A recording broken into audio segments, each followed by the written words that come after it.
बार की बात है। पहाड़ों के दूसरी पार एक राजा का शासन था। वह राजा बहुत ही शक्तिशाली था। उसके पास सब कुछ था, बेशुमार दौलत थी, अच्छी प्रजा थी जो उसका ख्याल रखती थी, उसके आदेशों का पालन किया करती थी और वह भी अपनी प्रजा का खूब ध्यान रखा करता था। उन्हें कभी किसी चीज की कोई कमी महसूस नहीं होने देता था। कहने को तो राजा के पास सब कुछ था, किसी चीज की कोई कमी नहीं थी, लेकिन उसका मन कभी किसी एक काम पर नहीं टिक पाता था। वह जब भी किसी भी चीज को करने का प्रयास करता तो उसका ध्यान कहीं भटक जाता था। इस चीज को लेकर वह बहुत चिंतित रहता था। कई बार वह अपने बगल के राज्य के राजाओं से भी मिला था और सभी ने उसे अलग अलग राय दी। सभी ने उस राजा को अलग अलग तरीके बताए। जो भी तरीके उस राजा ने सुने थे उन तरीकों को अपने जीवन में उतारा, लेकिन उन उपायों से उसे कोई लाभ न मिला, जिसके कारण वह हमेशा चिंतित रहता, परेशान रहता। कई बार तो रातों को उसे नींद भी नहीं आती थी और केवल करवटें बदलता रहता। एक दिन राजा के कानों तक एक बात पहुंची कि उसके राज्य में एक ऐसा साधारण व्यक्ति है जिसके शब्द अनमोल हैं। जीवन का रहस्य छुपा है, जीवन का सत्य छुपा है और उस व्यक्ति से मिलने के लिए लोग दूर दूर से आते हैं, क्योंकि हर व्यक्ति की समस्या का समाधान वह बहुत ही सरलता और आसानी से करता है। यह बात सुनकर राजा बहुत प्रसन्न हुआ। उसे लगा कि अब उसके सवालों का जवाब उसे मिल जाएगा। इतनी तारीफ सुनकर राजा ने यह तय किया कि वह तुरंत ही जाकर उस व्यक्ति से मिलेंगे और उसे यह भी पता चल जाएगा कि जो लोग उनकी इतनी तारीफ कर रहे हैं क्या वह सच है या नहीं। अगले दिन सुबह सुबह वह राजा उस व्यक्ति से मिलने के लिए निकल गया। रास्ता कुछ ज्यादा ही लंबा था, जिस कारण राजा ने बीच रास्ते में आराम किया। वहां पर उपस्थित हर कोई उस व्यक्ति के बारे में जानता था। जब राजा ने उनसे उस व्यक्ति के बारे में पूछा तो वे लोग उस साधारण व्यक्ति की खूब तारीफ कर रहे थे। तभी राजा ने सोचा कि लगता है यह व्यक्ति बहुत बुद्धिमान है, बहुत ज्ञानी होगा और प्रभावशाली व्यक्ति होगा, अन्यथा हर कोई उसकी इतनी तारीफ नहीं करता। जरूर ही उस व्यक्ति में ऐसी कोई बात होगी जिसके कारण हर कोई उन्हें जानता है और उनकी तारीफ कर रहा है। उस व्यक्ति की तारीफ सुनकर राजा के मन में उससे मिलने की उत्सुकता और अधिक बरछ गई। अब वह राजा जल्द से जल्द उस व्यक्ति से मिलना चाहता था, जिसके कारण वह आगे का सफर तय करना शुरू कर देता है। जैसे जैसे वह राजा उस व्यक्ति के आश्रम पहुंचता है, आश्रम में उसे कोई नजर नहीं आता। आश्रम के पीछे एक छोटा सा बगीचा। जब राजा वहां पहुंचता है तो उसने देखा कि एक माली बगीचे में काम कर रहा है। उसका पूरा शरीर मिट्टी से लटपट है, पैरों में कोई चप्पल नहीं है। इसको देखकर राजा ने माली से कहा, सुनिए महोदय, इस आश्रम के गुरु कहाँ हैं? मैं उनसे मिलने आया हूं। इस पर वह माली जवाब देते हुए कहता है, श्रीमान आप अंदर बैठिए, मैं उन्हें बुलाता हूं, वे जल्द ही आपसे मिलेंगे। बात सुनकर राजा अंदर कुटिया में जाकर बैठ गया और उसका आश्रम में आने का इंतजार करने लगा। कुछ देर प्रतीक्षा करने के बाद जब साधारण व्यक्ति उस राजा के सामने पहुंचा, उसने देखा कि यह तो वही व्यक्ति है जो बगीचे में काम कर रहा था। राजा ने उन्हें नमस्कार किया और बहुत हैरानी से कहा, अरे आप तो वही माली है जो बाहर बगीचे में काम कर रहे थे, लेकिन अब की बार तो माली एक बौद्ध भिक्षु के रूप में आया था। तभी बौद्ध भिक्षु राजा से कहते हैं, सम्राट मेरा मजाक माफ कीजिए, मैं बगीचे में छोटा सा काम कर रहा था। मैं यहाँ का मालिक हूँ और मैं ही वह असाधारण व्यक्ति हूँ जिससे आप यहाँ इतनी दूर मिलने आए हैं। कृपया करके अपने आने का कारण बताएं। इस पर राजा उन बौद्ध भिक्षु से कहते हैं, हे महाराज, मैंने सुना है कि आप जैसा व्यक्ति इस पूरे राज्य में नहीं है।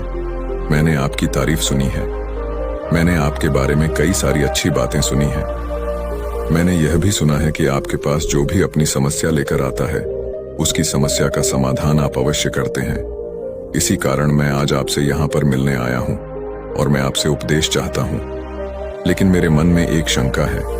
इस पर बौद्ध भिक्षु राजा से कहते हैं, कैसी शंका है? इस पर राजा कहता है, मैंने बहुत से विद्वानों को देखा है, बहुत से ज्ञानियों को देखा है। वे जब भी चलते हैं तो उनके पास तरह तरह के ज्ञान की किताबें होती हैं। उनके पास ऐसा कोई न कोई संकेत जरूर नजर आता है जिससे यह पता चल सकता है कि वे लोग ज्ञानी हैं। आपके पास तो न कोई ज्ञान की किताबें हैं और न ही कोई ऐसे संकेत आप में नजर आ रहे हैं, लेकिन उसके बावजूद आप बहुत शांत नजर आ रहे हैं। क्या आप मुझे इसका रहस्य बता सकते हैं? इस पर बौद्ध भिक्षु मुस्कुराने लगे और राजा से कहते हैं, मेरा ज्ञान तो इस संस्कार में प्रकृति के रूप में हर जगह है। मैं अपना ज्ञान जीवन की सरल और साधारण वस्तुओं से ही लेता हूं। पर महाराज, आप यहाँ किसी समस्या को लेकर परेशान हैं। कृपया आप मुझे आपके यहाँ आने का कारण समझाएं। इस पर राजा कहते हैं, हे गुरुवर, मेरा यहाँ आने का कारण यह है कि मैं किसी भी काम को लेकर लंबे समय तक इस कार्य पर अपना ध्यान नहीं लगा पा रहा। मैं कुछ ही देर में उस कार्य से भटक जाता हूँ। कृपया कर मुझे अपनी समस्या का समाधान बताएं। मैं इस बात से काफी चिंतित हूँ। बौद्ध भिक्षु ने राजा की चिंता को समझकर कहा, महाराज, आपकी समस्या मुझे समझ आ गई है। आप जिस कार्य पर ध्यान नहीं लगा पा रहे, उसके लिए मैं आपको एक उपाय बता सकता हूं, लेकिन आज आपको देर हो चुकी है। आप मुझे कल सुबह मिले। कल सुबह का समय ठीक रहेगा। कल सुबह जब आप मुझसे मिलेंगे तो मैं आपके सभी सवालों का जवाब आपको दे दूंगा।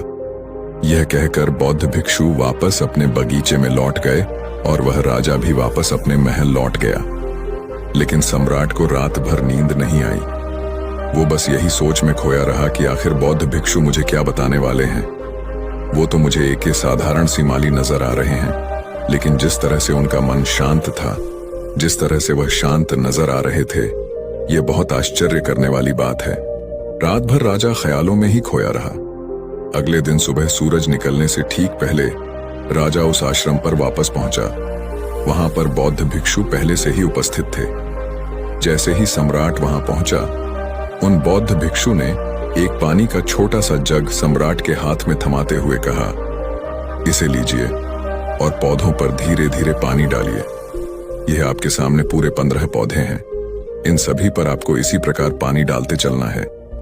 लेकिन जब आप इस क्रिया को कर रहे होंगे तो उस वक्त मेरी एक बात का अवश्य ध्यान रखेंगे कि आपको इस दौरान कुछ और नहीं करना है, न कुछ सोचना है और न ही कहीं आपका ध्यान भटकना चाहिए।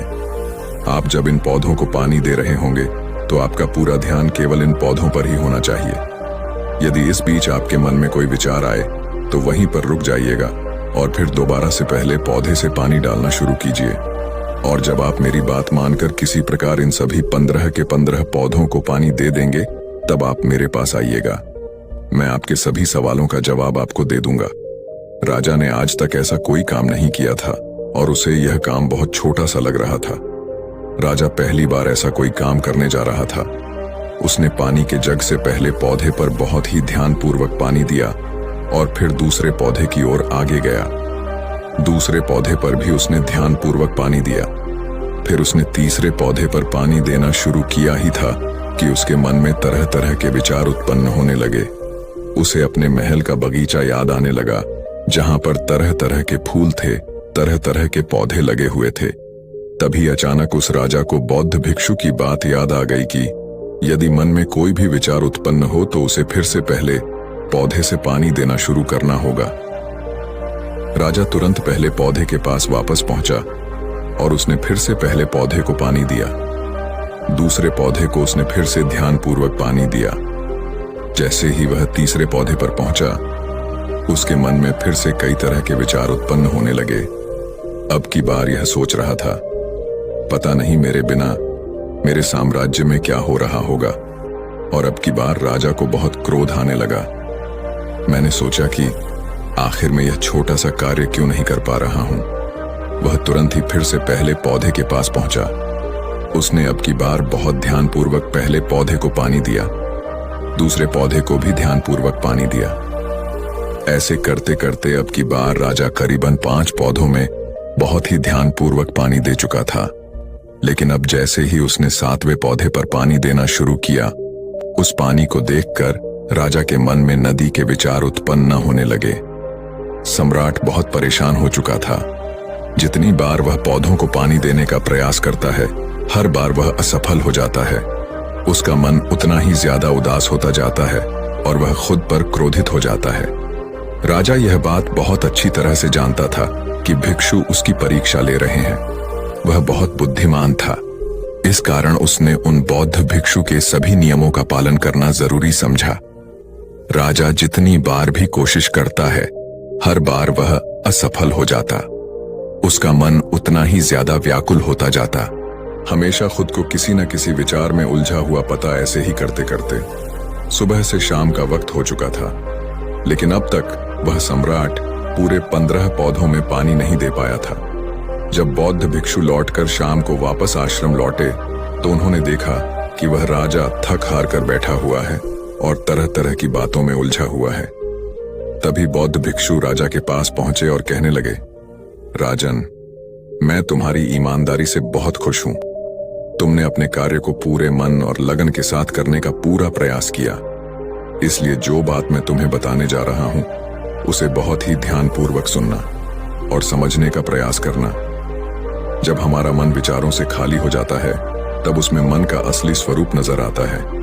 तब साधारण से साधारण सा काम भी हमें ज्ञान और शांति देता है। इस पर राजा उन बौद्ध भिक्षु से कहता है, महाराज, पर यह कैसे संभव है कि जब भी कोई कार्य करता हूं तो मन में कई तरह के विचार उत्पन्न होते हैं और मैं उन विचारों में फंस कर रह जाता हूं और वहां से बाहर निकलने का कोई रास्ता मुझे नजर नहीं आता। तभी बौद्ध भिक्षु मुस्कुराने लगे और राजा से कहते हैं, तुम पौधों में पानी नहीं डाल रहे थे, तुम तो जल्दी जल्दी अपने इस कार्य को बस खत्म करना चाहते थे। तुम्हारे मन में तो यह विचार उत्पन्न हो रहा था कि तुम जल्दी से जल्दी इन 15 पौधों में पानी दे दो और उसके बाद तुम मुझसे मिल सको और अपने प्रश्नों का उत्तर जान सकूं। किसी कारण बस ये कार्य तुम्हें बोझ सा प्रतीत हो रहा था, मानो मैंने तुम्हारे कंधों पर एक बोझ रख दिया हो, और यही कारण है कि तुम अपने आप को इस पल में रोक नहीं पाए। जब हमारे सामने रखा हुआ कार्य बोझ लगता है तो हम उसे बस जैसे तैसे खत्म करना चाहते हैं और उस काम को करते समय हम अपना पूरा ध्यान उस कार्य पर नहीं दे पाते। किंतु अगर तुम इस पल के महत्व को समझ पाए, इसके महत्व को महत्व दे पाए और केवल पौधों और पानी पर ध्यान देते तो तुम्हें कोई भी विचार परेशान नहीं कर पाता।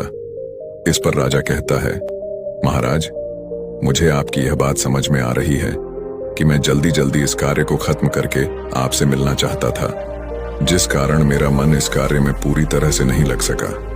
लेकिन ये एक पल है जो हम जी रहे हैं, उस पल में रहना बहुत कठिन है। क्या मुझे इसके लिए कोई तपस्या या तप करना होगा? इस पर बौद्ध भिक्षु एक बार फिर मुस्कुराने लगे और राजा से कहते हैं, जिस शांत मन की तलाश तुम कर रहे हो वह शांत मन तो पहले से ही मौजूद है, वह तो पहले से ही तुम्हारे भीतर है। इसके लिए तुम्हें कहीं भी जाने की कोई आवश्यकता नहीं है और न ही तुम्हें कहीं शांत जगह जाने की आवश्यकता है। इसके लिए कुछ जरूरी है तो वह अपनी सांसों पर ध्यान देना। इसलिए अपनी सांसों पर ध्यान देना सीखो। हम किस तरह से सांस ले रहे हैं और धीरे बोलो, कोई सुन ना ले। ये बात हम सबके कानों में पड़ी होगी और हमारे मुंह से भी निकली होगी, लेकिन सोचने की बात यह है कि ये वाक्य कब कब हमारे मुंह से निकलता है और कब कब हमारे कानों में पड़ता है, क्योंकि ऐसे कम ही गुप्त राज होते हैं जो हम दूसरों के कानों में पड़ने नहीं देना चाहते। अक्सर परिवार में अशांति का कारण हम स्वयं ही होते हैं। हम इस बात को देख पाए या भले ना देख पाए, पर यह असल सत्य है, क्योंकि जाने अनजाने मूर्खतावश हम खुद ही अपनी वो बातें दूसरों को बता देते हैं जो हमें कभी नहीं बतानी चाहिए, और वही बातें जो जाने अनजाने में हमने किसी दूसरे के सामने बता दी थी, वही हमारे दुख का कारण बन जाता है, वही हमारे झगड़े का कारण बन जाता है। और फिर बाद में हमें पछतावा होता है कि मुझे ये बात किसी को बतानी नहीं चाहिए थी, मेरी ही गलती हुई कि मैंने जाने अनजाने में ये बात सभी को बता दी। इसीलिए आज की ये जो बौद्ध कहानी मैं आपको सुनाने वाला हूं, उसे सुनने के बाद आपको 7 ऐसी बातें पता चलेगी जो आपको कभी किसी को नहीं बतानी। ये जो 7 बातें हैं जो आपको किसी को नहीं बतानी, क्यों नहीं बतानी, इसके पीछे का तर्क भी मैं आपको दूंगा। और इन 7 बातों के अलावा अगर आपको लगता है कि कोई बात ऐसी है जो मुझसे छूट गई या मैं नहीं बता पाया, तो कमेंट सेक्शन में जरूर बताना। इससे पहले कि आप इस बौद्ध कहानी में खो जाए, इस चैनल को सब्सक्राइब जरूर कर लें। तो चलिए कहानी शुरू करते हैं। एक समय की बात है, एक नगर में रामू नाम का एक युवक रहता था। वो युवक बहुत गरीब था। कुछ पैसा नहीं था उसके पास। 2 वक्त की दाल रोटी भी बड़ी मुश्किल से उसको नसीब होती थी। किसी काम की तलाश में दिन रात खोज करने पर भी उसे कोई काम नहीं मिल रहा था। फिर एक दिन उसने अपनी पत्नी के सामने अपनी सारी समस्या बता दी। उसने अपनी पत्नी को कहा कि मैं जिस जगह भी काम मांगने के लिए जाता हूं तो हर कोई मुझे यह कहकर काम नहीं देता कि हमारे यहां काम की जरूरत नहीं है। मैं काम की तलाश कर करके थक चुका हूं। मुझे समझ नहीं आता कि मैं तुम लोगों का पेट कैसे भरूंगा, अपने बच्चों को कैसे पालूंगा, और ये चिंता मुझे दिन रात खाए जा रही है। यह सुनकर उसकी पत्नी ने कुछ सोचकर कहा कि तुम एक आदमी के पास सिर्फ एक बार ही काम मांगने के लिए जाते हो, और जब वो काम नहीं देता तो तुम दोबारा उसके पास जाते तक नहीं हो। अगर तुम्हें उनसे काम लेना है तो तुम्हें हमदर्दी जतानी होगी, तुम्हें उनसे हमदर्दी हासिल करनी होगी, अपनी गरीबी दिखानी होगी, ताकि वो लोग तुम्हारी मजबूरी समझकर तुम्हें काम पर रख लें। इसलिए शर्म मत करो, उन्हें अपनी मजबूरी बताओ, अपनी गरीबी बताओ, और इसी उपाय से तुम काम पा सकते हो। ये बात रामू की मस्तिष्क में बैठ गई और अगले दिन काम मांगने के लिए वो उसी सेठ के पास जा पहुंचा जहां पर वो पिछले दिन काम मांगने के लिए गया था। लेकिन इस बार उसने हाथ जोड़कर उस सेठ से प्रार्थना की, उससे विनती की कि वो बहुत गरीब है और उसे काम की बहुत आवश्यकता है। वो जो कुछ भी उसे देंगे वो उसमें संतुष्ट हो जाएगा, पर कृपया करके मुझे अपने यहां काम पर रख ले। उसकी ये हालत देखकर उस सेठ ने उसे अपने यहां काम पर रख लिया। वो रोज वहां पर काम पर जाने लगा। अंदर ही अंदर वो खुश तो था कि उसे काम तो मिला, लेकिन उसे वेतन दूसरे लोगों से कम मिलता था। वही काम जो दूसरे लोग कर रहे थे, उन्हें ज्यादा वेतन मिल रहा था और इसे कम वेतन मिल रहा था। जब इस बारे में उसने अपने सेठ से कहा तो सेठ ने कहा कि देखो भाई, तुम्हें काम की जरूरत थी, मैंने तुम्हें काम दिया। मेरा धन्यवाद करने की बजाय तुम मुझसे शिकायत कर रहे हो। यह कैसी बलवंत साहत है। यह सुनकर रामू वहीं पर चुप हो गया। बात कहीं ना कहीं सत्य थी, सच थी। सेठ ने तो उसे उसकी मजबूरी के हिसाब से ही काम दिया था और इसीलिए वो उसे अपने अनुसार ही वेतन देता था। लेकिन धीरे धीरे उसने ये बात अपने सगे संबंधियों और अपने दोस्तों को भी बताना शुरू कर दी कि उसका सेठ कैसा आदमी है और उसे कितना वेतन देता है। समय बीतता रहा और रामू पूरी लगन के साथ अपना काम करता रहा। लेकिन अब परिस्थितियां बदलने लगी थीं। सेठ अब रामू से दूसरे लोगों से ज्यादा काम लेता था और उनसे कम वेतन उसे देता था। ये बात रामू के मन को बहुत खलती थी। वो दूसरों से ज्यादा मेहनत कर रहा है और उनसे कम वेतन पा रहा है। इससे उसके आत्मसम्मान को बहुत गहरी चोट पहुंची। अब धीरे धीरे उसका मन अपने काम से हटने लगा। उसका मन काम में लगता ही नहीं था। जाहिर सी बात है कि ऐसी जगह किसका मन लगेगा जहां आदमी को अपने आत्मसम्मान के साथ समझौता करना पड़े। इसीलिए जल्द ही उसने अपना काम छोड़ दिया और वो घर पर आकर खाली बैठ गया। अब उसके पास घर का खर्चा चलाने के लिए भी पैसे नहीं बचे थे। इसीलिए उसने अपने सगे संबंधियों और अपने दोस्तों से सहायता मांगने शुरू की। लेकिन उसके दोस्त उसके सामने तो उसे दया का पात्र समझते थे, उसे दिलासा देते थे, लेकिन पीछे से उसका मजाक उड़ाते थे। वो कहते कि कितना बेवकूफ है, सेठ ने इतना काम लिया और बेचारे को पैसे भी नहीं दिए। अरे हम इसको पैसे दे दे तो ये कल हमारा भी पैसा नहीं वापस कर पाएगा। इसकी ऐसी हालत है, काम तो इसके पास कुछ है नहीं, पैसा कहां से लाकर देगा। और इसी वजह से रामू की हालत दिन पे दिन खराब होती जा रही थी। अब वो दिन रात तनाव में रहने लगा था। वही दोस्त, वही सगी संबंधी जो उसके अपने होने का दिखावा करते थे, वो उसे दया का पात्र समझ रहे थे।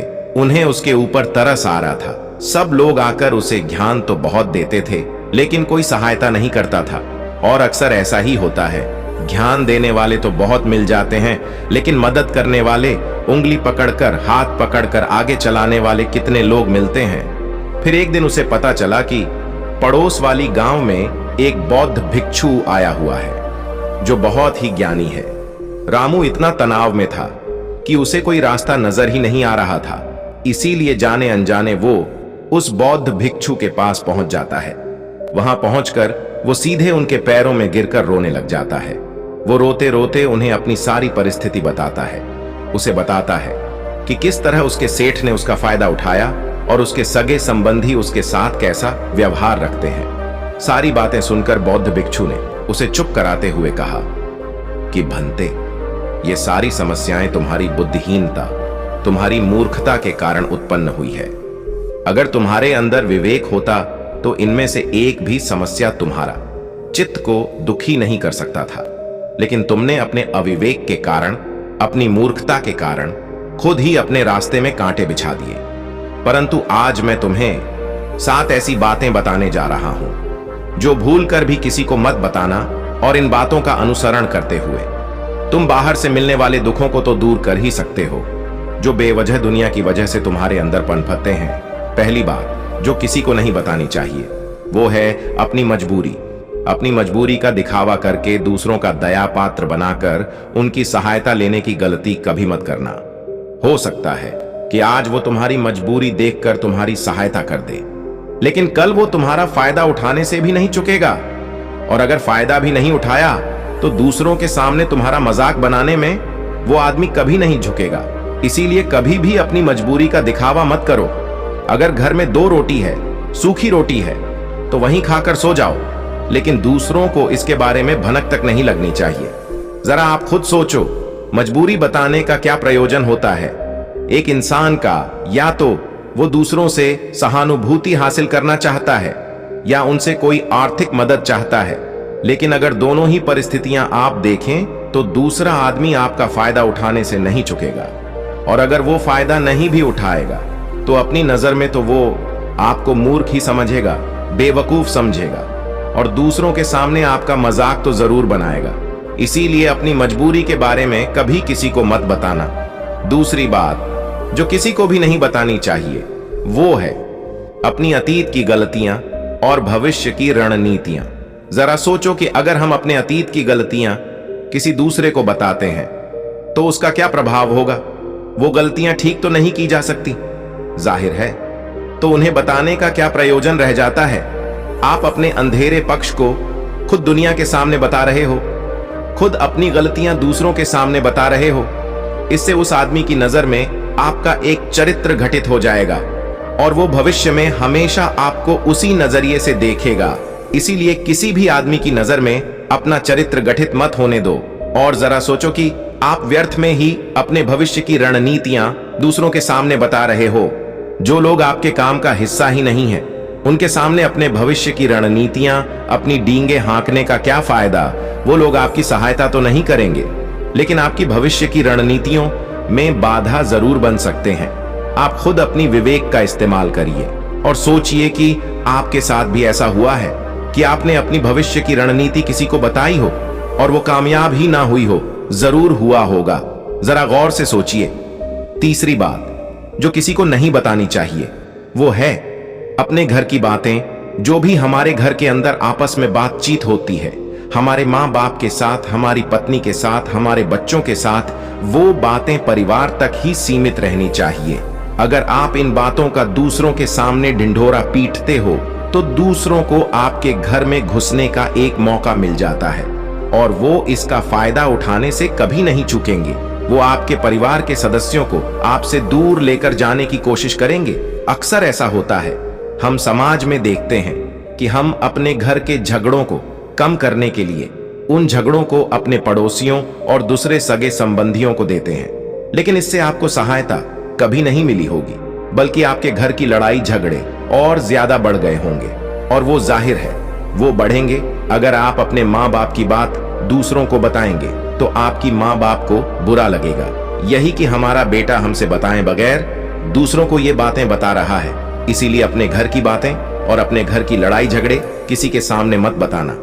अगली बात जो मैं आपको बताने जा रहा हूं, जो किसी को नहीं बताने चाहिए, वो सुनने पर बहुत अजीब लग सकती है, लेकिन उसका सत्य भी मैं आपको एक तर्क के माध्यम से दूंगा। मैं कहता हूं कि अपनी आमदनी किसी को मत बताना। अब अपनी आमदनी ना बताने के पीछे क्या प्रयोजन हो सकता है? जरा सोचिए कि आप अपनी आमदनी अपने दोस्तों को बता देते हैं, तो जब आपके दोस्तों को जरूरत पड़ेगी तो वो सिर्फ आपको ही याद करेंगे, क्योंकि उनको पता है कि अगर आपकी आमदनी ज्यादा अच्छी है तो आप ही उनकी मदद कर सकते हैं, और इसीलिए ज्यादा लोग आपसे सहायता मांगेंगे। और जब आप उनकी सहायता नहीं करेंगे तो वो सोचेंगे कि इस आदमी के पास पैसे हैं, मेरी सहायता कर सकते हैं, लेकिन ये सहायता कर नहीं रहा है। और इसीलिए आपकी आमदनी आप दोनों दोस्तों के बीच एक झगड़े का कारण हो सकती है। कम आमदनी होगी तो लोग मजाक उड़ाएंगे, और ज्यादा होगी तो सहायता मांगेंगे, तो अपनी आमदनी बताने का कोई प्रयोजन नहीं है। अगली बात जो मैं आपको बताने वाला हूं, उसे अपनी घाट बांध लेना और किसी को यह बात मत बताना। अपनी कमजोरी और अपनी ताकत अक्सर इंसान को पता नहीं होता है कि उसकी कमजोरी या उसकी ताकत क्या है। लेकिन अगर आपको अपनी कमजोरी और अपनी ताकत पता है तो पहली बात तो आप बहुत ही बुद्धिमान आदमी हैं, और दूसरी बात कि आपको ये बातें किसी से साझा नहीं करनी है, क्योंकि अगर आपकी कमजोरियां दूसरों को पता चल गई तो वो आपकी कमजोरियों का फायदा उठाएंगे, और अगर आपकी ताकत पता चल गई तो वही ताकत आपकी कमजोरी बन जाएगी, क्योंकि वो ताकत दूसरे आदमी को पता है और वो ताकत की खाट भी ढूंढ ही लेगा। अपनी कमजोरी और अपनी ताकत अपनी पत्नी या अपने पति को भी नहीं बतानी चाहिए, क्योंकि इसके बाद आपको घर में उनसे हमेशा दब के रहना पड़ेगा। अगली बात जो किसी को नहीं बताने चाहिए वो है अपने मित्र और अपने शत्रु। आप अपने मित्रों के बारे में अगर दूसरे लोगों को बताएंगे तो वो आपके मित्रों के साथ अपनी घनिष्ठता बनाकर आपको धोखा दिलवा सकते हैं, आपके गहरे मित्रों को आपसे दूर करने का प्रयास कर सकते हैं। अक्सर आम आदमी ऐसा नहीं करता, लेकिन आपके दुश्मन ऐसा करने की कोशिश कर सकते हैं। और दूसरी तरफ आपके शत्रु का भी किसी को नहीं पता लगना चाहिए, क्योंकि आज जो आपका मित्र है अगर कल वो आपका दुश्मन हो गया तो वो आपके दुश्मन के साथ ही मिलकर आपको परास्त कर सकता है, आपको धोखा दे सकता है। इसीलिए अपने सबसे अच्छे दोस्तों को भी अपने दुश्मन के बारे में कभी मत बताना। अगली और आखिरी बात कहना चाहता हूं कि जब तुम दान करते हो तो दान के बारे में भी किसी को मत बताना, नहीं तो दान करना व्यर्थ हो जाता है, बेकार हो जाता है। जब आप अपने दान का ढिंढोरा पीटते हो तो आप ये बता रहे हो कि मैं कितना बड़ा दानी पुरुष हूं, और ये आपके अंदर एक अहंकार निर्मित करेगा। इसीलिए दान गुप्त रूप से किया जाए उतना ही अच्छा होता है, उतना ही फलदायी होता है। जब आपका बायां हाथ दान कर रहा हो तो दाएं हाथ को भी ना पता चले कि बायां हाथ दान कर रहा है। ये 7 बातें जो बौद्ध भिक्षु ने रामू को बताई, इनमें संसार के सभी सिद्धांत छिपे हुए हैं। इन बातों का अनुसरण करते हुए आप अपने घर में सुख शांति बना सकते हैं और घर के झगड़े हमेशा के लिए दूर कर सकते हैं। आप इन बातों के बारे में अपने विवेक से भी सोचेंगे तो आपको ये बातें सच मालूम पड़ेंगे। और हमारा कहानी सुनाने का मकसद यही है कि आपका विवेक जागृत हो, आप खुद उन बातों के बारे में सोचें जो हम आपको बता रहे हैं, और अगर हम गलत हैं तो आप कमेंट सेक्शन में वो बात जरूर बताएं जिस पर हम गलत हैं, और इनके अलावा भी अगर आप कुछ जानते हैं तो उन बातों को भी कमेंट सेक्शन में जरूर डालें। तो दोस्तों, आज के वीडियो में बस इतना ही। उम्मीद है आपको यह वीडियो पसंद आई हो। दोस्तों, जब हमारा मस्तिष्क अच्छे तरीके से काम करता है तो ही हम अच्छा सोच पाते हैं और जीवन में अच्छे अच्छे बदलाव भी ला पाते हैं। और जीवन में अगर आपको बड़े फैसले लेने हैं, मुश्किल हालातों से निपटना होता है, तो हमें मानसिक रूप से मजबूत होना बहुत ज्यादा जरूरी होता है। जरूरी नहीं कि आपकी जिंदगी में हर पल अच्छा ही होता रहे और आप तभी खुश रहें। कभी कभी आपकी जिंदगी में ऐसे वक्त भी आएंगे जहां पर आपको भारी मुसीबतों का सामना भी करना पड़ सकता है। ऐसे में कई बार होता है कि इंसान मुसीबतों का सामना करते करते अपने मुश्किल हालातों से लड़ते लड़ते अपने जीवन से हारने लगता है। लेकिन वहीं पर जो इंसान मानसिक रूप से मजबूत होते हैं, वह इन मुश्किल हालातों से अपने कठिन समय से बाहर जरूर निकल आते हैं। तो दोस्तों, आज की इस वीडियो में हम अपने मुश्किल वक्त से बाहर कैसे आएं, इसी पर चर्चा करने वाले हैं। मैं 8 नियम बताने वाला हूं, जिसे अगर आप जान और समझ लेते हैं तो यकीन मानिए आप अपने मुश्किल हालातों से जरूर बाहर निकल आएंगे और आप मानसिक रूप से एक मजबूत इंसान भी बन जाएंगे। तो मित्रों, आज की यह वीडियो बहुत ही महत्वपूर्ण होने वाली है, इसे छोड़कर कहीं जाइएगा नहीं। मित्रों, एक बार एक बौद्ध महात्मा आश्रम में अपने शिष्यों को दिमाग के ऊपर कुछ प्रवचन दे रहे थे। गुरु कह रहे थे कि इंसान के मस्तिष्क के विचार कभी अच्छे होते हैं तो कभी बुरे होते हैं। अच्छे विचार जब उसके दिमाग में जन्म लेते हैं तो वह अच्छी और कल्याणकारी बातें सोचता है, लेकिन वहीं पर अगर बुरे और गलत भावनाएं जन्म लेती हैं तो उससे उसका पतन होता है। तभी उन्हीं में से एक राजवंत नाम का शिष्य खड़ा होता है और गुरु से पूछता है कि गुरुवर, क्या कुछ ऐसा तरीका आप बता सकते हैं जिससे कि हम अपने मस्तिष्क को मजबूत और ताकतवर बना सकते हैं, खुद को मानसिक रूप से मजबूत बना सके। गुरु कहते हैं कि अवश्य मैं बताऊंगा, लेकिन उससे पहले मैं कुछ बातें मन पर बता रहा हूं जिसे तुम लोग ध्यान पूर्वक सुनना, तभी जाकर के हम बताएंगे कि मानसिक रूप से मजबूत कैसे बने। तभी तुम सब इस बात को बड़ी ही आसानी से समझ पाओगे। गुरु कहते हैं कि जब भी हम कुछ सोचते हैं तो सबसे पहले वह विचार हमारे मस्तिष्क में जन्म लेते हैं और उसी के अनुरूप हमारा पूरा शरीर कार्य करने लगता है। मान लो कि आप कुछ दुख भरी बातें सोचते हैं तो आप बिल्कुल शिथिल होते चले जाते हैं, आपके शरीर की ऊर्जा कम होने लगती है। लेकिन वहीं पर अगर आप कुछ उत्साह भरी बातें सोचते हैं तो आपके शरीर के अंदर असीमित ऊर्जा बहने लगती है, आप वाकई में ऊर्जावान दिखाई देने लगते हैं। आप ये अनुभव खुद कर पाएंगे कि जब आप खुशी होते हैं तो आपके शरीर के अंदर बहुत ऊर्जा आ जाती है, आपका रोम रोम खिल उठता है। ऐसा इसलिए हुआ क्योंकि आपने अपने दिमाग में कुछ जोश भरी बातें सोची। शरीर तो वही है आपका, लेकिन जब आप दुखी होते हैं तो आपका शरीर बिल्कुल ऊर्जा विहीन हो जाता है। लेकिन जब आपके विचार जोश भरे वाले होते हैं तो आपका शरीर खिल उठता है। यानी हमारा शरीर किस तरीके से काम करेगा, यह सब हमारे मस्तिष्क में उत्पन्न हो रहे विचारों पर निर्भर करता है। अब तुम सबको मेरी बातें बहुत ही अच्छे तरीके से समझ में आएंगी। अब हम बताने जा रहे हैं कि मानसिक रूप से हम मजबूत कैसे बने। गुरु कहते हैं कि मैं तुम सबको 8 तरीका बताऊंगा। अगर आप उन 8 तरीकों को अपने दिमाग में लाते हैं, वैसा ही सोचते हैं, तो यकीन मानिए आपका शरीर भी वैसा ही काम करने लगेगा। जैसा कि मैं पहले बता चुका हूं कि जब आप दुखी होते हैं तो आपका शरीर ऊर्जा विहीन होने लगता है, लेकिन जब आप खुश होते हैं, आपके दिमाग में अच्छा विचार आया और आप खुश हो गए तो आपके शरीर में अच्छी ऊर्जा बहने लगती है। इसका मतलब यह है कि अगर हम वह 8 तरीका जान लें और वही हम अपने दिमाग में सोचे तो हमारा शरीर भी ऊर्जा और जोश से भर जाएगा, अर्थात हम मानसिक रूप से मजबूत बन जाएंगे। और वास्तव में जब आप मानसिक रूप से मजबूत बन जाएंगे तो आप मुश्किल हालातों का सामना बड़ी ही आसानी से कर लेंगे। गुरु कहते हैं कि शिष्यों, मानसिक रूप से मजबूत बनने का पहला नियम है, जो हो चुका है उसकी परवाह करना छोड़ दो। गुरु कहते हैं कि शिष्यों, मुझे यह बताओ कि सूर्य किस दिशा में उगता है। तो सभी शिष्यों ने एक साथ जवाब दिया कि गुरुजी, सूर्य पूर्व दिशा से निकलता है। फिर गुरुजी ने कहा कि अगर मैं यह कहूं कि सूर्य पश्चिम दिशा से निकले तो क्या वह निकलेगा? सभी शिष्य कहते हैं कि बिल्कुल नहीं गुरुवर, सूर्य तो पूर्व दिशा से ही निकलेगा, हम उसके स्थान को, उसके जगह को बदल नहीं सकते हैं। फिर गुरु कहते हैं कि मान लो बारिश का मौसम है और अगर मैं यह बोलूं कि बारिश बंद हो जाए तो क्या हमारे बोलने से बारिश बंद हो जाएगी? शिष्य कहते हैं कि नहीं गुरुवर, वह तो मौसम में बदलाव की वजह से होगा। जब मौसम में बदलाव होगा तो बारिश बंद हो जाएगी। फिर गुरुजी कहते हैं कि अगर मैं तुम लोगों से यह कहूं कि ठंडी के मौसम में गर्मी पड़ने लगे तो ऐसा होने वाला तो नहीं है। शिष्य कहते हैं गुरुवर, आप ठीक कह रहे हैं, ये कभी नहीं हो सकता कि ठंडी के मौसम में गर्मी पड़े और गर्मी के मौसम में ठंडी पड़ने लगे। ये मौसम तो प्रकृति पर निर्भर करता है, जो कि हमारे बस में नहीं है।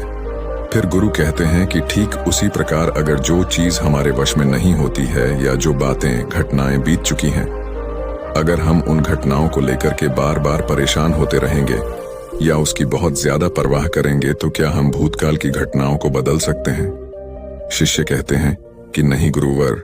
फिर गुरु कहते हैं कि अगर तुम उन बीती घटनाओं को लेकर के बार बार चिंता में रहोगे और उस चीज की परवाह करोगे तो तुम परेशान होते चले जाओगे। इसीलिए तुम्हारी जिंदगी में जो घटित हो चुका है, कोशिश करो उसे भुलाने की, और उसका एकमात्र तरीका है कि आप अपने आने वाले समय पर, आने वाले भविष्य पर, आने वाली चीजों पर अपना ध्यान केंद्रित करिए। गुरु आगे कहते हैं कि मानसिक रूप से मजबूत बनने का दूसरा नियम है ध्यान करने की आदत डालें। गुरु कहते हैं कि गौतम बुद्ध, जब सत्य की खोज में निकल पड़े थे तो उन्होंने बहुत सारे उपाय किए, बहुत सारे कर्म कांड किए, लेकिन उन कर्म कांडों की वजह से उन्हें बहुत ज्यादा कुछ हासिल नहीं हुआ और उनका शरीर दुबला पतला होता चला गया। लेकिन वह सत्य की खोज करने में असमर्थ रहे। उनके गुरुओं ने उन्हें बहुत सारे कर्म कांड उपाय बताए, लेकिन उन कर्म कांड का कोई मतलब नहीं हुआ। अंत में जब भगवान गौतम बुद्ध स्वयं ध्यान की अवस्था में बैठे तो धीरे धीरे ध्यान की गहराइयों में जाकर के उन्हें वह सारी चीजें लगने लगी जिस चीज की वह खोज में निकल पड़े थे। ध्यान के जरिए वह अपने सभी विचारों पर विजय पा लिए। उन्होंने पापी मार्ग को पराजित किया, काम वासना पर विजय पाई, अपनी हर एक भावना पर वह विजय पा लिए। और यह सब तभी हुआ जब वे ध्यान की गहरी अवस्था में बैठे और कई दिनों तक ऐसे ही बैठे रहे। ध्यान करने से हमारा मन और मस्तिष्क बहुत ही शांत हो जाता है, जिसे कि अगर हम किसी वस्तु पर या किसी के बारे में या किसी चीज के बारे में जब विचार करते हैं तो हमारा पूरा ध्यान उसी पर केंद्रित रहता है। हमारा दिमाग ज्यादा इधर उधर भागता नहीं है और हम चीजों को बहुत ही अच्छे तरीके से समझ पाते हैं। ध्यान ही एक ऐसा तरीका है जो आपको हर तरीके से आपके दिमाग को मजबूत बनाता है। बौद्ध भिक्षु अगर किसी बात पर ज्यादा जोर देते हैं तो वह ध्यान की प्रक्रिया पर ध्यान में कई घंटे तक बैठे रहते हैं, जिससे उनका दिमाग बहुत ही शांत रहता है, उनका मन बहुत ही शांत रहता है। और जिसका मन शांत रहता है वही किसी भी चीज पर अच्छी तरीके से विचार कर सकता है, अर्थात वह मन और मस्तिष्क दोनों से मजबूत होता चला जाता है। ध्यान करने से आपकी सारी वासनाएं आपके नियंत्रण में रहेंगी। आप अपनी इच्छा अनुसार अपनी वासना को अपने वश में किए रहेंगे। गुरु आगे कहते हैं कि मानसिक रूप से मजबूत बनने का तीसरा नियम है, बहुत ज्यादा किसी से उम्मीद मत रखना। गुरु ने कहा कि तुम सब अपनी मर्जी से जन्म लिए हो, अपनी मर्जी से ही गर्भ का चुनाव किए हो, लेकिन इंसान जन्म लेने के बाद वह यह सब भूल जाता है कि उसे क्या करना था क्या नहीं, वह किस लिए जन्म लिया था। और जन्म लेने के बाद वह तमाम तरह की वासनाओं से ग्रसित हो जाता है। इस संसार की मोह माया में वह बहुत ज्यादा परेशान हो जाता है। वह खुद को जान ही नहीं पाता, वह खुद को भूल जाता है। और यही वजह रहती है कि वह तरह तरह के लोगों से अपनी बहुत ज्यादा उम्मीदें लगा बैठता है। उम्मीदें दुख का कारण बनती हैं। जिस भी व्यक्ति वस्तु से आपकी उम्मीदें ज्यादा बढ़ जाएंगी, आने वाले समय में सबसे ज्यादा दुख आपको उसी से मिलने वाला है, क्योंकि उम्मीद पर होती है। दुख भी वहीं पर होता है, क्योंकि आप किसी से बहुत ज्यादा उम्मीद लगा लिए और वह व्यक्ति आपकी उम्मीदों पर खरा नहीं उतरा, तो सबसे ज्यादा दुख आपको उसी से होने वाला है। क्योंकि जब उम्मीद टूटती है तो दुख बहुत ज्यादा होता है। इसलिए इस संसारिक, इस भौतिक जीवन में बहुत ज्यादा उम्मीद और बहुत ज्यादा मोह किसी भी व्यक्ति से मत करना। तभी एक शिष्य उठ खड़ा होता है और कहता है कि हे गुरुवर, हम बिना उम्मीद से, बिना आशा से कैसे जी सकते हैं। हम सबके मन में रहता है कि मुझे यह चीज करनी है, मुझे वह चीज करनी है, मुझे जीवन में ऊंचाइयों को हासिल करना है। बिना उम्मीद के तो हम लोग जीवन में आगे बढ़ ही नहीं सकते। गुरु ने कहा कि कुछ पाने की लालसा, कुछ बड़ा बनने की लालसा जीवन में जरूर आपको ऊंचाइयों तक ले जाएगी। कुछ बड़ा बनने के लिए लालसा खुद से होती है, ना कि किसी व्यक्ति वस्तु विशेष से।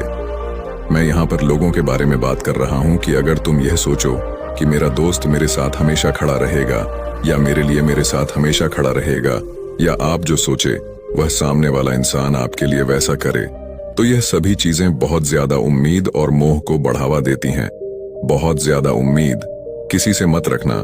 खुद से उम्मीद रखोगे तो दुख बहुत ज्यादा नहीं होगा, लेकिन अगर दूसरों से उम्मीद रखोगे और वह उम्मीद पूरी नहीं हुई तो दुख बहुत ज्यादा होगा।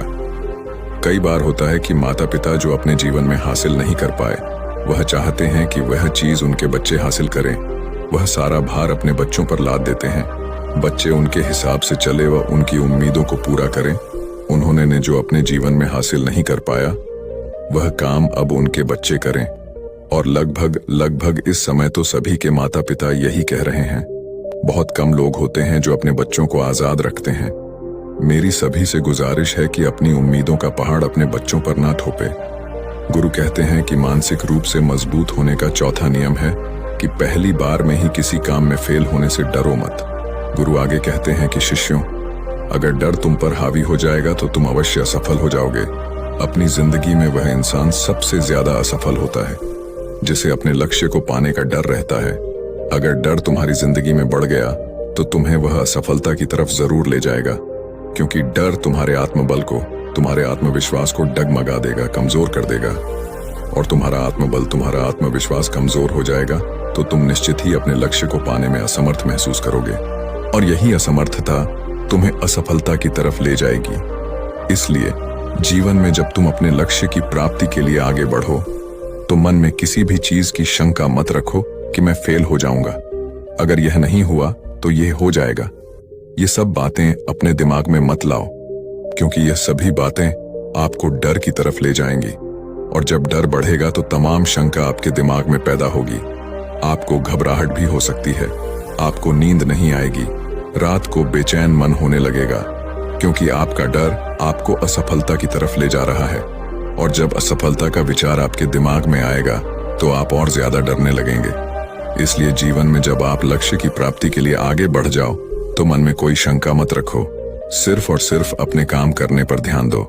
जब तुम काम करने पर ध्यान दोगे तो तुम कभी डरोगे नहीं, क्योंकि तुम अपने लक्ष्य की प्राप्ति के लिए काम कर रहे हो, उसके लिए जुट गए हो, तो तुम्हारा डर खत्म हो जाएगा। और जब डर खत्म हो जाएगा तो तुम जरूर सफल हो जाओगे। गुरु आगे कहते हैं कि 5वां नियम है मानसिक रूप से मजबूत बनना। वह यह है कि जिंदगी में कभी भी खुद को कोसो नहीं। गुरु कहते हैं कि जो इंसान जितना ज्यादा संघर्ष करता है वह उतना ही मजबूत बनता चला जाता है। जितना ज्यादा तुम मजबूत बनोगे उतना ही ज्यादा तुम काबिल होते चले जाओगे। इसलिए अगर तुम किसी भी चीज में असफल भी हो जाते हो, या कोई चीज तुम्हारी इच्छा के अनुसार नहीं हुई, या तुमने कुछ ऐसा कार्य किया जैसा नहीं करना चाहिए था, और इन सब बातों को लेकर के अगर तुम पछता रहे हो, खुद को कोस रहे हो, तो यह तुम्हें मानसिक रूप से कमजोर करता चला जाएगा, क्योंकि खुद को कोसना बहुत ज्यादा खतरनाक होता है। यह आपके दिमाग की क्षमता को कम कर देगा, आपकी सोचने समझने की शक्ति को कम कर देगा, आपके आत्मबल, आपके आत्मविश्वास को कम कर देगा।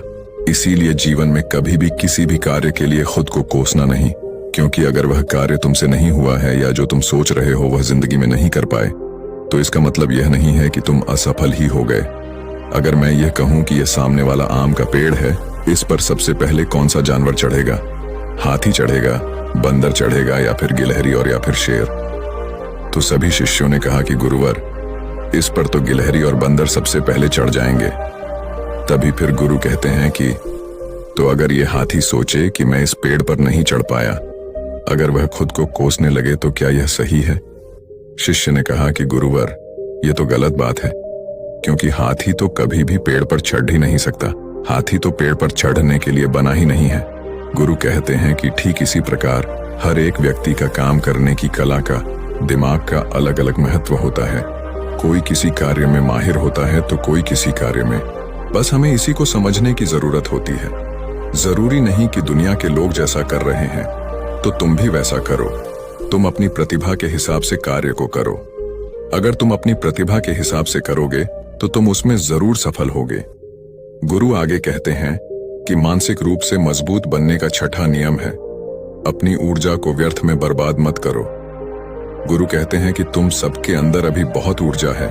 कभी भी अपनी ऊर्जा को गलत कार्यों में, गलत लोगों पर बर्बाद मत करना, क्योंकि अगर तुम अपनी ऊर्जा को बर्बाद करोगे तो वह तुम्हें बर्बादी की तरफ ले जाएगी। इसलिए अपनी ऊर्जा को अपने लक्ष्य में लगाओ, क्योंकि अभी तुम सबके पास बहुत ज्यादा ऊर्जा है। अगर तुम सब पूरी ऊर्जा के साथ अपने लक्ष्य पर जुड़ जाओगे तो तुम जरूर सफल हो जाओगे। लेकिन अगर तुम ऊर्जा को गलत जगह पर लगा रहे हो तो तुम्हारी ऊर्जा बिखरने लगेगी, और जब ऊर्जा बिखरने लगेगी तो तुम कभी भी अपने लक्ष्य को प्राप्त नहीं कर पाओगे। गुरु आगे कहते हैं कि मानसिक रूप से मजबूत बनने का 7वां नियम है सुनो सबकी लेकिन करो अपने मन की। गुरु कहते हैं कि शिष्यों, पहले ध्यान से तुम यह पता करो कि तुम्हारे अंदर कितनी क्षमता है। अगर तुम सबको अपनी क्षमता के बारे में पता है तो तुम अपनी क्षमता के हिसाब से कार्य को करो। भले लाखों लोग तुमसे यह बोले कि तुम इस कार्य को नहीं कर सकते हो, उस कार्य को नहीं कर सकते हो, तो तुम कभी भी उन पर भरोसा नहीं करना या उनके हिसाब से मत चलना, क्योंकि शरीर तुम्हारा अपना है। तुम्हें खुद के बारे में सबसे ज्यादा तुम ही जान पाओगे। कोई दूसरा तुम्हारे बारे में तुमसे ज्यादा नहीं जान पाएगा। तुम सबको अपने अपने बारे में पता होगा, अपनी अपनी क्षमता के बारे में पता होगा कि तुम इस कार्य को या किसी भी कार्य को कैसे कर सकते हो। कोई किसी कार्य को बहुत जल्दी कर सकता है तो कोई थोड़ा समय लगा सकता है। ये सब बातें तुम सबको खुद के बारे में सबसे ज्यादा तुम्ही को ही पता होगी। इसलिए तुम्हारे अंदर जो क्षमता है, अपनी क्षमता के हिसाब से ही अपने कार्य का चुनाव करो। और जब तुम अपनी क्षमता के हिसाब से कार्य को करोगे, खुद के अंदर की आवाज को सुनोगे, तो तुम जीवन में जरूर आगे जाओगे। कई बार होता है कि लोग खुद की क्षमता को पहचानता ही नहीं। जैसा दूसरे लोग कह रहे हैं वह वैसा ही करने लगते हैं और अपनी जिंदगी का ढेर सारा समय यूं ही बर्बाद कर देते हैं। उनसे ऐसा काम करने को कहा गया था तो वह भी वैसा ही काम करने में जुट गए, बिना सोचे समझे कि उनकी क्षमता कितनी है या उनकी प्रतिभा उस कार्य में है कि नहीं। तो ऐसे लोग कभी भी अपने लक्ष्य को प्राप्त नहीं कर सकते, क्योंकि जो इंसान अपनी खुद की क्षमता को नहीं पहचान पाएगा वह जीवन में कभी भी सफलता अर्जित नहीं कर पाएगा। यह शरीर तुम्हारा है, यह दिमाग तुम्हारा है। सोचने से समझने की शक्ति भी तुम्हें ही तय करनी है।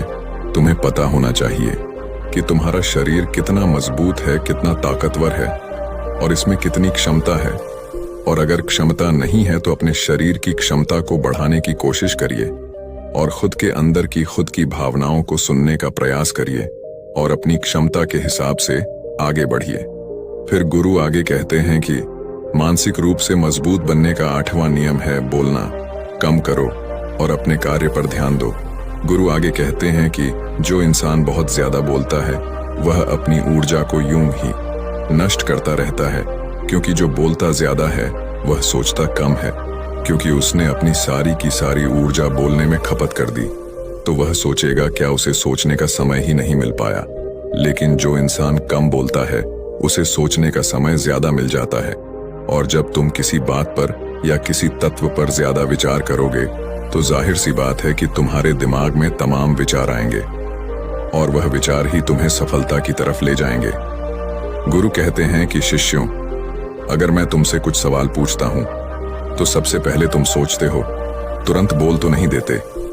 लेकिन अगर कोई यहां बैठा है और वह अपने साथी से बात कर रहा है, अपने दूसरे गुरु भाइयों से बात कर रहा है, तो वह कभी हमारी बात पर ध्यान नहीं दे पाएगा। और जब हम प्रश्न पूछेंगे तो उसका गलत जवाब वह दे देगा, क्योंकि वह बोलने में अपनी ऊर्जा व्यर्थ कर रहा है। वह हमारी तरफ तो ध्यान दिया ही नहीं। लेकिन जो शिष्य शांत है, हमारी बात को ध्यान से सुन रहा है, तो वह सोच विचार करके पूर्ण तरीके से उत्तर देगा और उसके उत्तर भी सही होंगे। इसलिए शिष्यों, कम बोलने का अभ्यास करो। जब तुम कम बोलने का अभ्यास करोगे तो तुम किसी भी बात पर, किसी भी तथ्य पर ज्यादा विचार कर पाओगे। तो जाहिर सी बात है कि समस्या का समाधान जरूर निकल कर आएगा और कम बोलने से तुम्हारी ऊर्जा की भी बचत होगी। उस ऊर्जा को सोचने में लगाओ। गुरु कहते हैं कि शिष्यों, यह थे मानसिक रूप से मजबूत बनने के 8 नियम। अगर तुम सब यकीन के साथ इन 8 नियमों का पालन अपनी जिंदगी में करते हो तो तुम मानसिक रूप से अवश्य मजबूत बनोगे। फिर कोई परेशानी, कोई भी रुकावट तुम्हारी जिंदगी में। दोस्तों, जाने अनजाने में हम कुछ ऐसी गलतियां कर देते हैं जिसका पछतावा हमें बाद में होता है। हमें जब अपनी गलती का एहसास होता है तब बहुत देर हो जाती है। तब तक हम बर्बाद हो चुके होते हैं। तो आखिर वो जीवन में कौन कौन सी गलतियां हैं जिसके बारे में हमें पता नहीं है, जो हमें बर्बाद कर रही है। आइए आज इस कहानी में यही बात करते हैं कि इंसान की कौन कौन सी गलतियां हैं जो उन्हें बर्बाद कर देती है। अपनी बर्बादी के कारण अगर हम पता कर लें तो हमारा जीवन सुखमय बन सकता है। बहुत समय पहले की बात है, एक नगर में एक धनी सेठ रहा करता था। उस सेठ के पास सभी तरह की सुख सुविधाएं थीं, लेकिन उसकी कोई संतान नहीं थी। संतान के दुख में वह हमेशा चिंतित रहता था। फिर एक दिन उसे पता चलता है कि उसकी पत्नी गर्भवती है। वह बहुत प्रसन्न हो जाता है। फिर उसने अपनी पत्नी का खूब ख्याल रखा। ऐसे में एक दिन उसके घर पर एक पुत्र का जन्म होता है। सेठ पुत्र के जन्म पर बहुत ही प्रसन्न था। उसने पूरे नगर में मिठाई बंटवाई और उसकी खुशी का कोई ठिकाना न था। देखते ही देखते उसका पुत्र बड़ा हो गया और सेठ ने अपने पुत्र को गुरुकुल भेजने का निर्णय किया ताकि वो पढ़ लिख कर एक विद्वान बन सके। अभी उसके पुत्र की उम्र ज्यादा नहीं हुई थी, लेकिन उसने छोटी ही उम्र में अपने पुत्र को गुरुकुल भेज दिया। गुरुकुल में वो बालक अच्छे से शिक्षा ग्रहण करता, अपने गुरु की सभी आज्ञाओं का पालन करता। ऐसे में वह बालक वहां का सबसे होनहार विद्यार्थी बन गया। गुरुकुल में उस बालक ने सारे वेद, पुराण और शास्त्रों का अध्ययन किया और बहुत बड़ा विद्वान बन गया। गुरु भी उस बालक से बहुत ही प्रसन्न थे कि उसने छोटी सी ही उम्र में सारा ज्ञान अर्जित कर लिया। लेकिन वो कहते हैं, न समय कब बदल जाए किसी को पता नहीं रहता है। ऐसे ही एक दिन किसी प्राकृतिक आपदा की वजह से उसके माता पिता की मृत्यु हो गई, और जब उसके माता पिता की मृत्यु हुई तब तक उस बालक की शिक्षा पूर्ण नहीं हुई थी। और जब उस बालक ने इस खबर को सुना कि उसके माता पिता इस दुनिया में नहीं रहे और उनका सब कुछ बर्बाद हो चुका है, तो उस बालक का इस सांसारिक मोह माया से मन उठ गया। उसके बाद उस बालक ने निश्चय किया कि वो गुरुकुल से शिक्षा पूर्ण करने के बाद अपना संपूर्ण जीवन लोगों की भलाई में व्यतीत कर देगा। और जब उस बालक की शिक्षा पूर्ण हो गई, उसके बाद वो बालक सन्यासी बन गया और वह सांसारिक वस्तुओं से दूर हिमालय की जंगल में चला गया। वन में जाकर उसने लंबे समय तक तपस्या की। तपस्या पूर्ण करने के बाद उस सन्यासी ने लोगों को शिक्षा देना प्रारंभ कर दिया। समय के साथ साथ उस सन्यासी की चर्चा चारों तरफ होने लगी और दूर दूर से लोग उसके पास शिक्षा ग्रहण करने आने लगे। और बहुत से लोग उसके पास अपनी समस्याओं का समाधान खोजने के लिए भी आने लगे। सन्यासी सभी लोगों की समस्याएं बड़ी आसानी से सुलझा देता, जिस वजह से वो पूरे राज्य में मशहूर हो गया था। लेकिन जिस नगर में वो रहता था, उस नगर का राजा एक क्रूर व्यक्ति था। जब राजा को उस सन्यासी के बारे में पता चला तो उस राजा ने उससे मिलने का निश्चय किया। अगली सुबह राजा अपने महल से निकलकर उस सन्यासी से मिलने के लिए निकल गया और फिर सन्यासी के कुटिया के बाहर पहुंच गया। वहां पहुंचकर जब राजा ने उस सन्यासी को देखा, तब राजा उस सन्यासी को देखता ही रह गया। उसके चेहरे पर एक अलग ही तेज था। जब वो उस सन्यासी के पास पहुंचा, तब राजा को अपार शांति का अनुभव हुआ। उस राजा ने सन्यासी को प्रणाम किया और उनके पास ही बैठ गया और उनसे वार्तालाप करने लगा। वो राजा पहली ही मुलाकात में उस सन्यासी के व्यक्तित्व से इतना प्रभावित हुआ कि उसने उसी समय से अच्छाई की राह पर चलने की ठान ली और मन ही मन सोचने लगा कि इतनी छोटी सी मुलाकात में यह सन्यासी मुझे इतना बदल सकता है, तो अगर यह हमेशा मेरे साथ ही रहने लगे तो मेरी तो जिंदगी ही बदल जाएगी। और यही सोचकर राजा सन्यासी से महल चलने का आग्रह करने लगा। राजा का आग्रह सुनकर सन्यासी मना नहीं कर पाया और वह राजमहल चलने को तैयार हो गए। फिर राजा सन्यासी को लेकर राजमहल की ओर चल दिया। राजमहल पहुंचने पर राजा ने सन्यासी का खूब आदर सत्कार किया और उसके बाद राजा ने सन्यासी को एक सही कमरे में भोजन करवाया। भोजन के बाद सन्यासी ने राजा को धन्यवाद कहा और राजा से जाने की अनुमति मांगी। यह सुनकर राजा ने कहा कि आप हमारे बगीचे में जब तक चाहे रह सकते हैं। आपको यहां पर किसी भी प्रकार की असुविधा नहीं होगी और आप यहां रहेंगे तो हमारे प्रजा को भी अच्छा लगेगा और हमें भी अच्छा लगेगा। यह सुनकर सन्यासी ने राजा का प्रस्ताव स्वीकार कर लिया। उसके बाद राजा ने सेवकों से कहा कि सन्यासी महाराज के लिए बगीचे में रहने का, खाने का, वस्त्र इत्यादि का प्रबंध किया जाए। राजा की आज्ञा के अनुसार सेवकों ने एक सुंदर कुटिया का निर्माण कर दिया। उसके बाद वह सन्यासी उसी कुटिया में रहने लगे। सन्यासी को उस कुटिया में रहते रहते कई साल बीत गए और इस दौरान राजा ने उनकी खूब सेवा की। एक बार एक आवश्यक काम की वजह से राजा और रानी को किसी दूसरे राज्य में जाना पड़ा, इसलिए उन्होंने एक सेवादार को सन्यासी की सेवा में नियुक्त कर दिया। पर वो सेवादार राजा के जाने के बाद बीमार पड़ गया और अपने घर चला गया और कभी लौटकर वापस नहीं आया। ऐसे में राजा जब वापस आया तो सन्यासी क्रोध के मारे उस राजा को बहुत कुछ सुनाया और राजा से कहा कि हे राजन, जो जिम्मेदारी तुम पूरा नहीं कर सकते तो उसे उठाते ही क्यों हो। तब राजा ने सन्यासी से क्षमा मांगते हुए कहा, हे गुरुदेव, यदि मुझसे कोई भूल हो गई हो तो उसके लिए मैं आपसे क्षमा मांगता हूं। मुझे क्षमा कर दीजिए और आप अपना क्रोध शांत कीजिए और कृपा करके बताइए कि आपको क्या कष्ट हुआ है। यह सुनकर उस सन्यासी ने कहा कि तुम्हारे जाने के बाद मुझे यहां पर किसी ने भोजन नहीं दिया। और मैं बहुत दिनों तक भूखा ही रहा। मुझे यहां पर आकर किसी ने पूछा तक नहीं कि मैं किस हाल में हूं। यह सुनकर राजा ने सन्यासी से फिर से क्षमा मांगे और कहा, हे गुरुदेव, आज के बाद ऐसी कोई गलती नहीं होगी। और इसके बाद मामला शांत हो गया। जब राजा और सन्यासी के बीच वार्तालाप हो रही थी, तब रानी भी ये सारी बातें चुपके से सुन रही थी और सब कुछ देख रही थी। उसके बाद राजा ने उस सन्यासी को कोई भी शिकायत का मौका नहीं दिया और उसकी खूब सेवा की। परंतु कुछ दिनों बाद राजा को फिर किसी आवश्यक कार्य से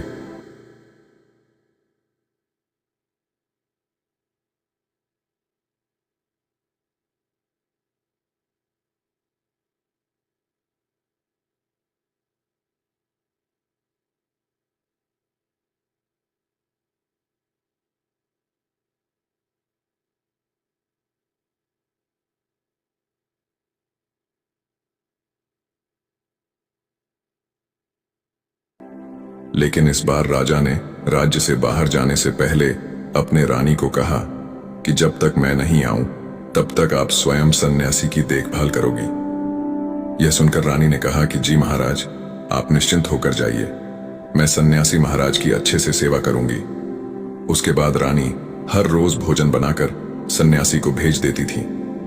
लेकिन एक दिन रानी नहाने के लिए चली गई और सन्यासी को भोजन देना भूल गई। सन्यासी ने काफी देर तक भोजन का इंतजार किया, लेकिन जब भोजन नहीं आया तो सन्यासी सोच में पड़ गया कि आज खाना क्यों नहीं आया। उसके बाद सन्यासी ने सोचा कि वो खुद महल में जाकर देखेगा कि आखिर अब तक खाना क्यों नहीं आया, और फिर वह महल पहुंच गया। जब वो महल के अंदर दाखिल हुआ, वहां उसकी नजर रानी पर पड़ी। रानी के लंबे लंबे घने काले बाल जो कि उसके कमर पर लहरा रही थी, उसकी कजरारी आंखें जो देखने मात्र से किसी को भी घायल कर दे, उसकी हिरनी जैसी चाल। रानी के इतने सुंदर रूप को देखकर सन्यासी चकित हो गया और रानी की सुंदरता सन्यासी के मन में घर कर गई और वह वहां से बिना कुछ कहे ही अपनी कुटिया में लौट आया। सन्यासी रानी के रूप की सुंदरता को भुला ना सका और वह खाना पीना छोड़कर अपनी कुटिया में पड़ा रहा। सन्यासी अपने विचारों के चलते कई दिनों तक कुछ नहीं खाया, जिस वजह से वो बहुत कमजोर हो गया। फिर कुछ समय बाद राजा वापस लौटे और जब उन्हें सन्यासी की हालत का पता चला तो वह सीधे सन्यासी से मिलने उनके कुटिया के पास पहुंच गए और बोले कि हे गुरुदेव, क्या बात है, आपको क्या हो गया है और आप इतने कमजोर कैसे हो गए? आखिर आपको किस बात की चिंता है? किस गहरी सोच में डूबे हुए हो? क्या मुझसे कोई भूल हो गई है? तब सन्यासी ने कहा कि नहीं राजन, आपसे कोई भूल नहीं हुई है।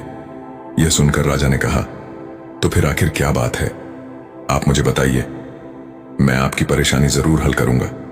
यह सुनकर सन्यासी ने राजा से कहा कि हे राजन, मैं आपके रानी की अद्भुत सुंदरता को देखकर उनके विचारों में खो गया हूं और अब मैं रानी के बिना जिंदा भी नहीं रह सकता। यह बातें सुनकर राजा हैरान रह गया और कुछ देर सोचने के बाद राजा ने उस सन्यासी से कहा, मैं आपको रानी दे दूंगा। यह बात सुनते ही सन्यासी बहुत प्रसन्न हो गया। फिर राजा सन्यासी को लेकर महल चले गए और जब राजा सन्यासी को लेकर महल पहुंचे, उस दिन रानी ने सबसे सुंदर वस्त्र पहनी हुई थी। फिर राजा रानी के पास पहुंचे और रानी से कहा कि आपको इस सन्यासी की मदद करनी चाहिए। यह बहुत कमजोर पड़ गए हैं और मैं नहीं चाहता कि किसी ज्ञानी पुरुष की हत्या का कलंक मेरे सर पर लगे। उसके बाद राजा ने रानी से पूछा कि क्या आप इस कलंक को अपने सिर लेना चाहेंगे? राजा की यह बात सुनकर रानी ने राजा से पूछा कि आखिर इस सन्यासी के दुख का कारण क्या है? तब राजा ने रानी से कहा कि सन्यासी आपके अद्भुत सुंदरता के दीवाने हो गए हैं। राजा की यह बात सुनकर रानी ने कहा, राजन आप चिंता न करें, अब आप सब कुछ मेरे ऊपर छोड़ दीजिए। मुझे पता है कि मुझे अब क्या करना है।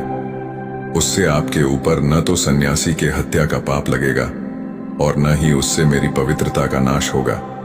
रानी की यह बात सुनकर राजा ने रानी को सन्यासी को सौंप दिया। उसके बाद सन्यासी रानी को लेकर कुटिया में पहुंचे। कुटिया के अंदर दाखिल होकर रानी ने सन्यासी से कहा कि हमें रहने के लिए घर चाहिए, हम इस झोपड़ी में नहीं रह सकते।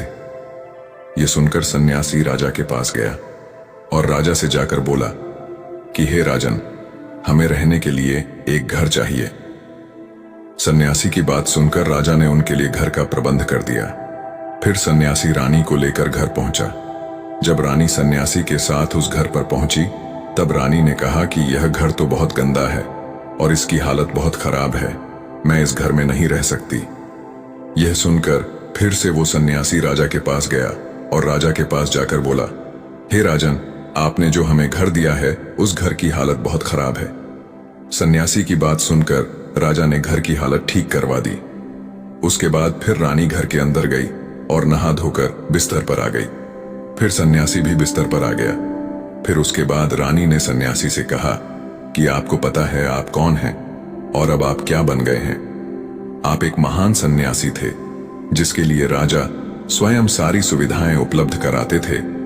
ऐसा सन्यासी जिसके पास लोग दूर दूर से ज्ञान ग्रहण करने के लिए आते थे, जो लोगों को सत्य की राह दिखाया करते थे, जो लोगों की समस्याओं का समाधान करते थे, जिनको सभी लोग सर्वश्रेष्ठ गुरु मानने लगे थे, जिनकी लोग भगवान के रूप में भी पूजा किया करते थे।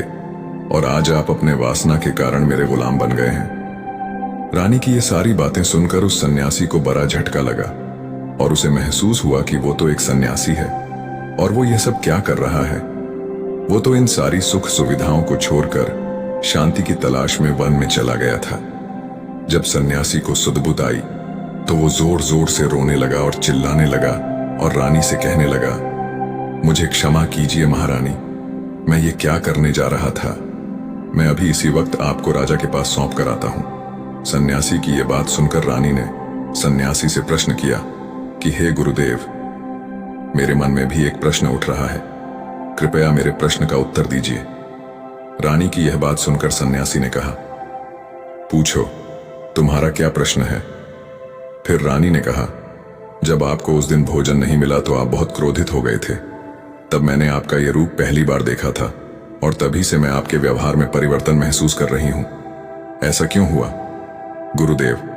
आखिर आपको इतना क्रोध क्यों आया? आपने तो शांति की प्राप्ति कर ली थी। रानी की बातें सुनकर सन्यासी ने कहा कि जब मैं वन में था तो मुझे समय पर भोजन नहीं मिलता था, लेकिन जब मैं महल में आया तो महल में आने के बाद मुझे सारी सुख सुविधाएं प्राप्त हुई और फिर मैं इन सभी सुख सुविधाओं के आदी हो गया और मुझे इसके प्रति लगाव उत्पन्न हो गया और फिर मुझे इसको पाने का लालच उत्पन्न हो गया और जब मुझे यह नहीं मिला तो मेरे अंदर क्रोध उत्पन्न हो गया। फिर सन्यासी ने कहा, महारानी, अगर इच्छा पूरी ना हो तो क्रोध उत्पन्न होता है और अगर इच्छा पूरी हो जाए तो लालच बढ़ जाता है। सन्यासी ने आगे कहा, यह इच्छा की पूर्ति ही मुझे वासना के द्वार पर ले आई है और मैं आपके प्रति आकर्षित हो गया। इसके बाद वो सन्यासी रानी को लेकर राजा के पास पहुंचा और बोला, हे राजन, मुझे क्षमा कर दीजिए, मुझे अपनी गलती का एहसास हो गया है। ये लो आपकी रानी, मुझे यह सब नहीं चाहिए। मैं अपनी इच्छा में वशीभूत होकर यह गलत कार्य करने जा रहा था और अपने जीवन को बर्बाद कर रहा था, लेकिन अब मुझे सब कुछ समझ आ गया है। उसके बाद उस सन्यासी ने कहा कि हे राजन, मनुष्य की बर्बादी का कारण उसकी 4 आदतें बनती है और दुनिया के हर एक व्यक्ति के अंदर ये 4 अवगुण होते हैं, लेकिन जो व्यक्ति इन पर नियंत्रण पा लेता है वह दुख और परेशानियों से बच जाता है और वहीं जो व्यक्ति इन 4 दोषों पर नियंत्रण नहीं कर पाता है वो बर्बाद होने के कगार पर पहुंच जाता है।